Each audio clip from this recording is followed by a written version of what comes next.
Hi there, my name is David Kenny. Welcome to Light from Above. Glad to have you with us today. We have a special guest in the studio with us. We have Mike Madden. Mike is from Wadsworth, Ohio, so we're very excited to have him. Mike, glad that you can be with us on the program today. Thank you. Good to be here. Mike is he's in a series of lessons right now, a gospel meeting. We'll show you the flyer. Fortunately, by the time you see this interview, the meeting will be concluded. But we've been having a very good meeting. We've had the sojourners here. Mike was instrumental in helping us get a group come up from Marshall, Texas, is where they're based out of, although they live in different places, to come and help us knock doors. And we have already exceeded 2,000 doors that we've knocked. I've met some people in the community. I've either met them or their dog or whatever it happens to be when you go door to door. So we've enjoyed that very much. And Mike, what's it feel like to be back in Wadsworth? Oh, it's wonderful. It's always good to come home and work with the church that you grew up with, come back to your hometown, help your hometown to know the gospel, know about the Church of Christ and what we're all about. And now Mike's been here, born here, what year? That'd be 60. Well, I was born in the old Wadsworth Hospital, the corner of Pardee and Garfield. Now it's the Altar Care today. That's where I was born. Went to Franklin School, Isham School, Lincoln School, then graduated here in 1983. So. And you've seen a lot of changes, obviously, in the town. It's a bicentennial year for the city of Wadsworth. And we dug through, between Mike and myself and some others, we dug through some old photographs to show you of the church building, and we'll show you some of those, and maybe you can tell them a little bit what they're looking at. Okay, this is the church building, I would say back in the 60s, and on your left, that was the preacher's house, and that was the original building, of course, on your right. Back in 1982, I believe, myself and 3 other members of the congregation tore down that house so that we could start making room for the new expansion, the new fellowship hall, and the classrooms that were underneath. And what was interesting, when you tore down that house, inside the bricks, there were newspapers of what was then called the Akron Times-Press, and the date was 1937. It was interesting looking through those.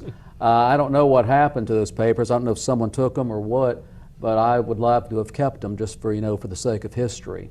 Now we have another picture of the backside of the building. Yep. And you can see, obviously, the property a little better from the other side of it. Of course, there's a lot of that's parking lot now. Some of it's wooded area and as well. So there's been a lot of changes. And then we have another photograph.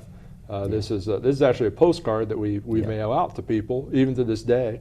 It's sort of nostalgic, retro kind of a postcard. But we actually, the congregation back in the day, ordered so many of them because back then printing something like that was obviously a big expense. So we have several of them around. So we mail them out to our visitors, and so they can, it's sort of nice to get something that looks old. And so this is the congregation, another picture of that. And then we have another photograph. This is the addition that you brought this picture in. And why don't you tell them a little bit about the layout of the building as it appears in this photograph? Okay, that was taken right after, I think right after the dedication we had in 1982. And of course right here you see the front now, it's much different. And on the new side, like I said, that's where we have the fellowship hall upstairs and the classrooms downstairs. There was also some renovating done on the inside where the hallway is now. There were 2 classrooms in the back of the auditorium. They were taken out. Something else I might mention as you were looking at those 2 other photographs from the building in the front and also in the back. Back in about, 78, 79, I used to mow the church lawn. Oh, wow. And it took me about 2.5 hours with a push mower, and I got $5 for doing it. Well, there you go. That's good so money times back have changed. then. Yeah, it was quite a bit of money. But that's 5 gallons of gas. That's right. And I rode my bike, up doing it all the time. But yeah, I really enjoyed doing that. And of course, we'll show you what the building looks like today. It's a very pretty building. There's a lot of memories there. Of course, the church, as we know, is not the building, it's the people. So we're glad to have Mike in because Mike knows a lot of members that have attended here. Some have gone on, and some are still with us, and some have moved away, and different things. So as I mentioned, he's a 1983 graduate of Wadsworth High School. We have some pictures here to show, like your cap and gown. And then tell them about this next picture. I believe it's the one with you in your car. Yeah, that was first car I bought. Actually, that was my parents' car at first. They bought it at Jack Summer Chevrolet. Of course, it's no longer in existence. Jack Summer, by the way, was a mayor here in Wadsworth at one time. But anyhow, they bought that car in 1975. It was a 73 Chevelle, 2 years old. I bought it from them 9 years later. That's the longest my dad ever kept a car back then. And I bought it from them, and I started driving it back and forth to college. Drove it on preaching appointments. Also used it to do personal work. I mean, the car, the body on it was getting pretty rough, but the engine and transmission was great. And I drove it for another 3 years, and then the body and frame was starting to give way. I've got an older brother that's a mechanic. He said it's probably time to retire that car, which I did. So, now, yeah. you got to tell them the story about you selling the car and what happened to it? I always thought it was sort of funny story. Yeah, I sold that car in 1987, and what happened, after it was sold, the person that bought it, the car was often seen at bars. And one of my fellow preacher friends, Don Cooper, who used to preach here at Wadsworth, he used to kid me saying, I saw that old car of yours at the bar the other night. And sadly, it had on the back of it Ohio Valley College, where I went to school at. So, yeah, Ohio Valley College is down there in Parkersburg, and yes. Christian school. And so, yeah, I imagine that would be something you probably want to go and peel off, you know, some of those stickers when you need a chance.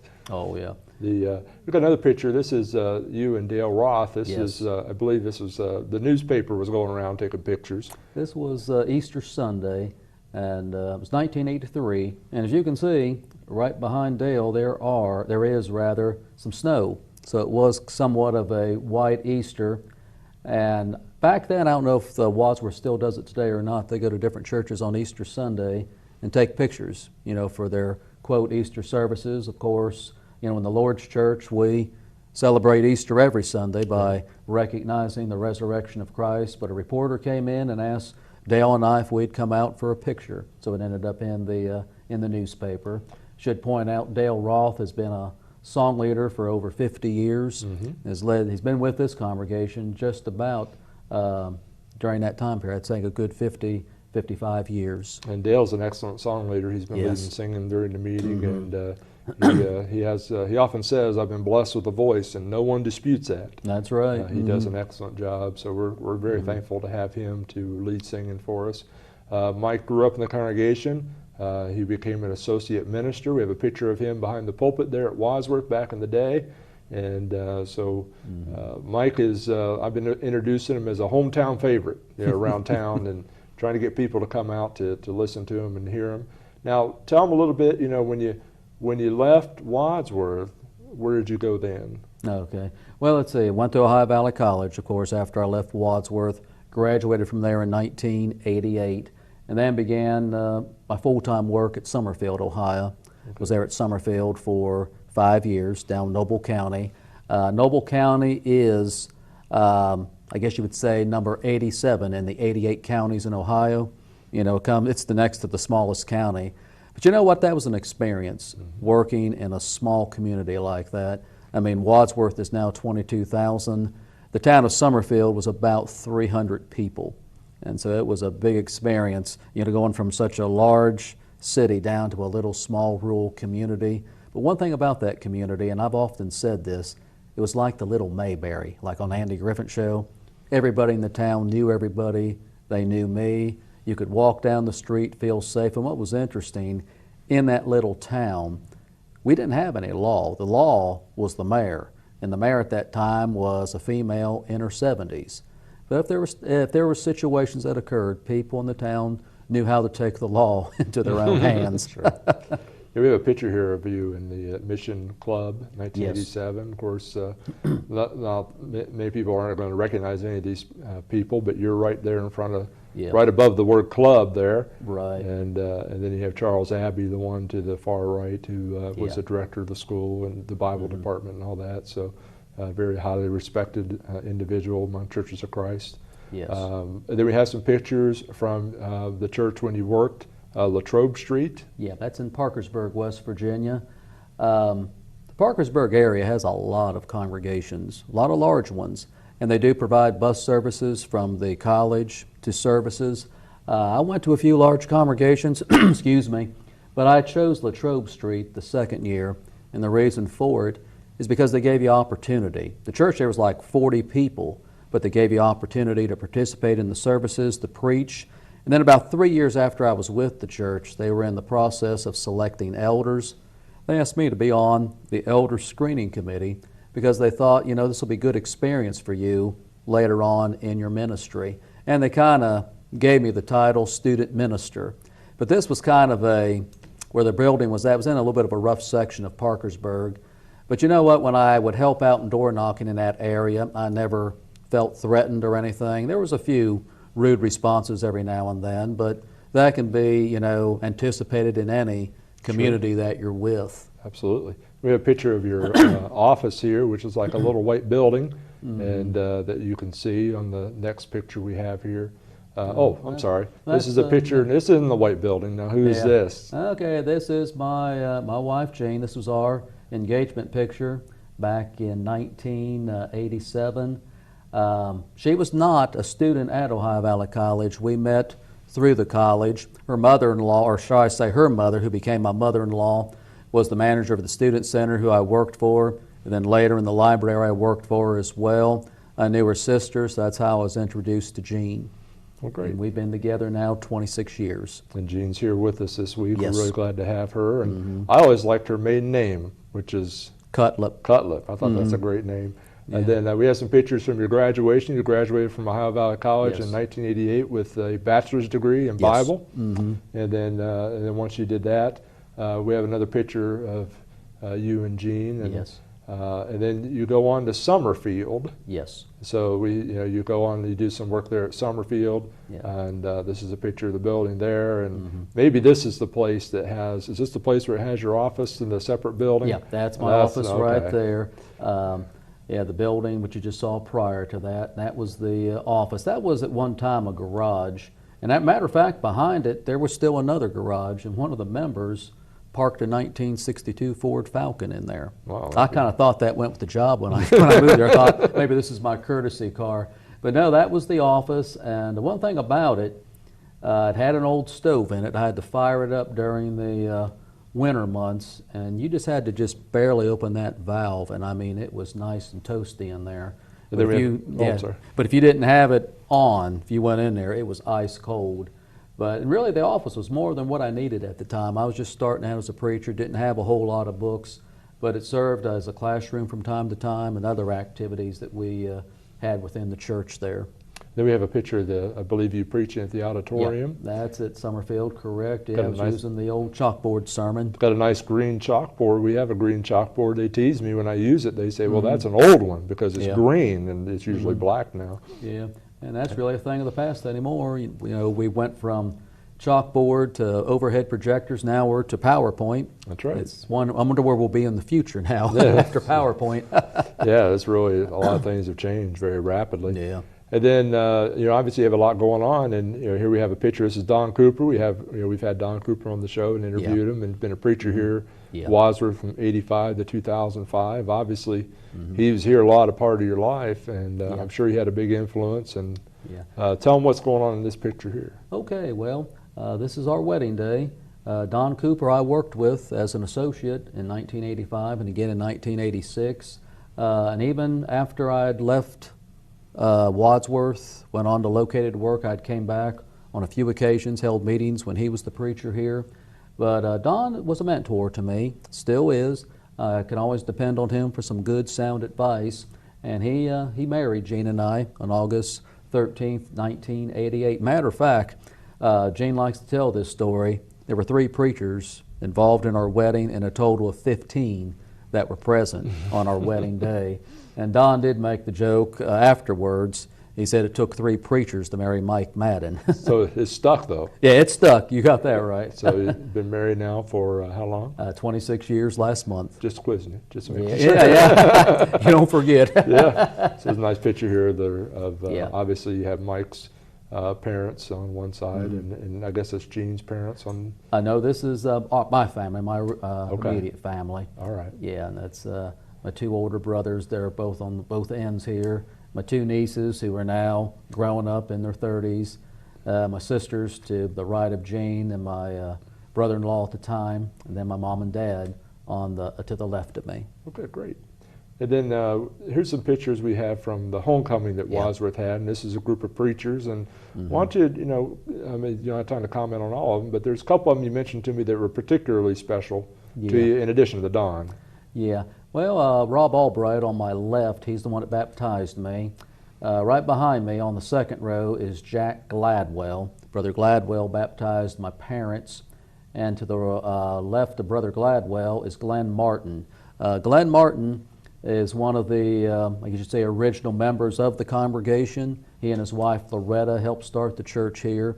And what's interesting, he retired from secular work in 1977, and he went into full-time preaching. And what's interesting here, Rob Albright came from Elizabeth City, North Carolina, take it back, Elizabeth City, North Carolina, and Glenn took his place there. Oh. And so Glenn preached full-time in his retirement. Of course, he passed on in 1991, but he certainly had a very powerful influence in the church here at Wadsworth, and really helped build up the church in a lot of ways. He was also heavily involved in personal work too. Sat down, taught a lot of home Bible studies. Well, great. And then we have a couple other preachers here, Jim Mouter, Jim Duty, and tell them a little bit about whichever Jim you want. Okay. Or both of them. Well, Jim Duty, he's really the first preacher I can remember. He started preaching at Wadsworth in 1965. I was just 2 years old at the time, so he's the first one I can remember. However, I did my internship under him in 1987 over at Medina. He preached there for at least a good, I'm thinking 30, 32 years. And then Jim Mouter followed Jim Duty back in 1969. And then we have some pictures here. Of course, you have Jan Cooper, Don Cooper's wife, and then your wife, and then another friend there, Anita Moats. Yeah. This is the homecoming that they had back in 1988. So correct.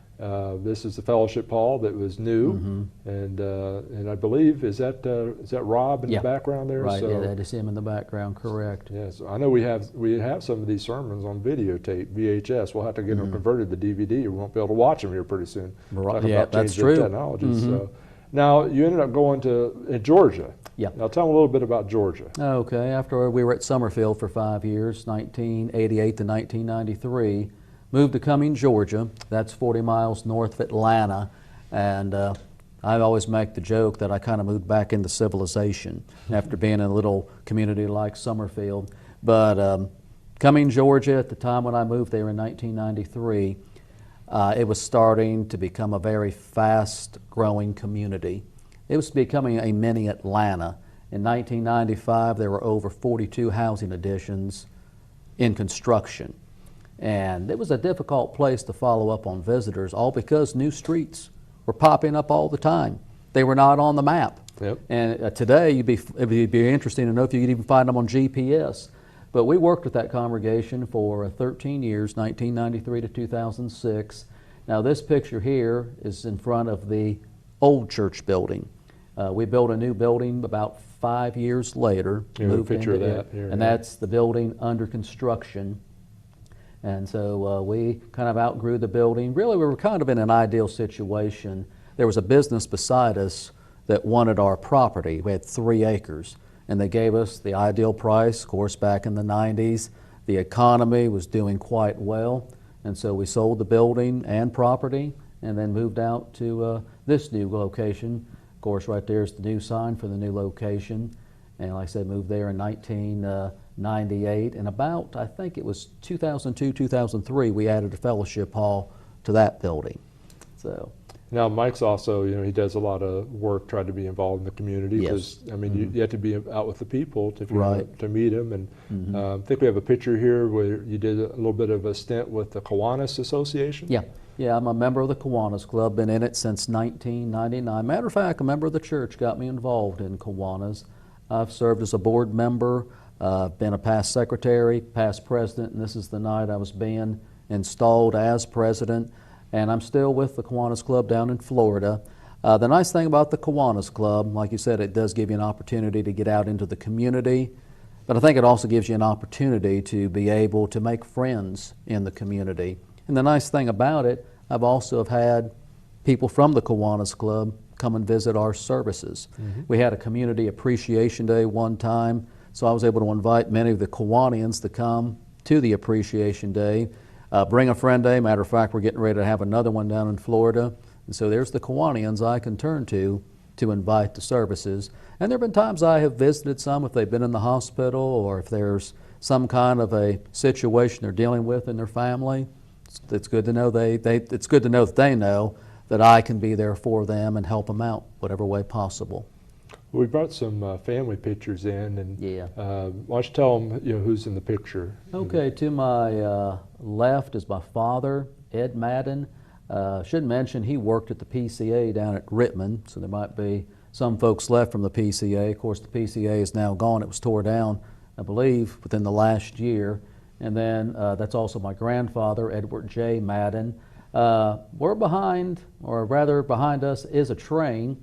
I've kind of like trains. My grandfather worked on the railroad, Pennsylvania Railroad, and I should also mention my wife Jean likes owls. So trains and owls, and our house has become known as the Hoot and Toot House.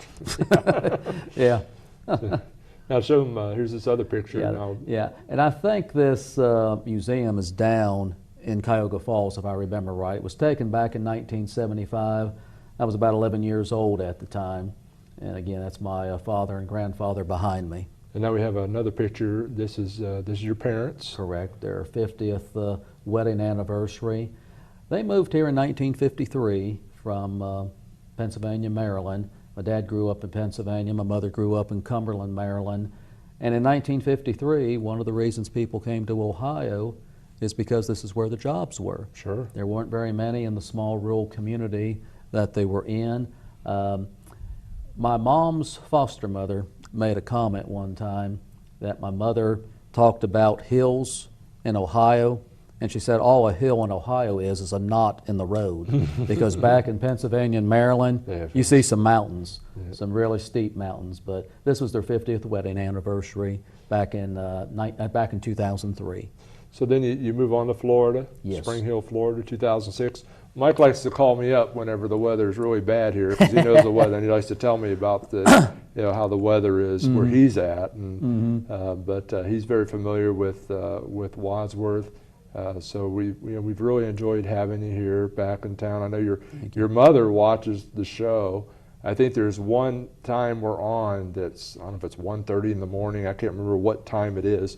She doesn't watch that one. Right. But I know she watches our show, and we appreciate all that she does. And she also worked in the community as well, if I recall. Yeah, she worked at the Ohio Match Company for, let's see, from 1970 to 1986, about the time that it closed. And then she was a custodian here at the high school from about, I'm going to say 89 to 2011, somewhere in there. She put in 25 years service, so there are probably some folks in the community that do know her. Yeah, of course your father passed away a few years ago. Yeah, back in 2005. Yep. So, well, Mike, a lot of changes in Wadsworth. You said it's good to be back and everything, but what are some things when you come back you say, yeah, that's Wadsworth? I mean, sometimes towns, like you said, even Wadsworth a map looks the same. Yeah. But there's a lot of changes. But when you come back, what do you look for as far as for that sort of that hometown feel?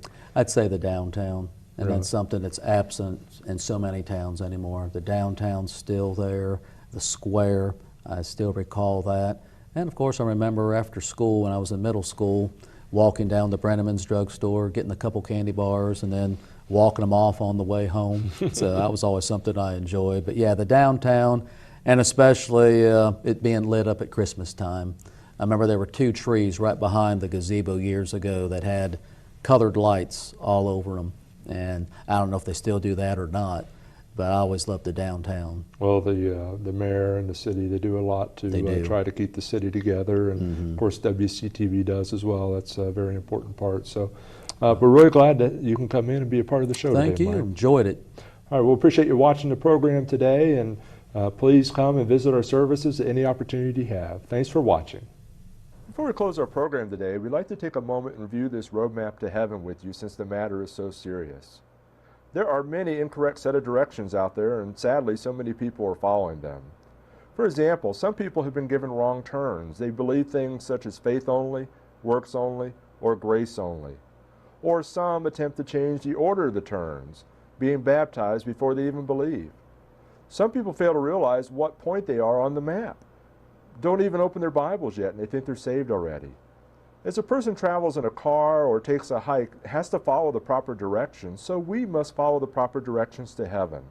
Let's take a look at the directions on our roadmap to heaven here. You have to look at these passages in your Bible for yourself. We'll just list the steps, the turns on the way. First is to believe or to have faith. And then number 2, to repent, to turn away from sin. Number 3 is to confess that Jesus is the Son of God. Number 4 is immersion, or to be baptized, which is a burial in water to have your sins washed away. And then you're added to the church by the Lord, not by a group of people, or not by giving some kind of testimonial experience or things like that. And then once you're added, you need to serve and worship the Lord faithfully all the days of your life. And the key word's faithfully. You don't waver. And that's very important. We need to keep in mind, too, that in Noah's day there was a big flood, and only people in the ark were saved from the flood. The same is true today. There is no salvation outside the Lord's church. Where are you on the roadmap to heaven? Thanks for watching our program. Please let us know if we can assist you with further information for your journey. In this world we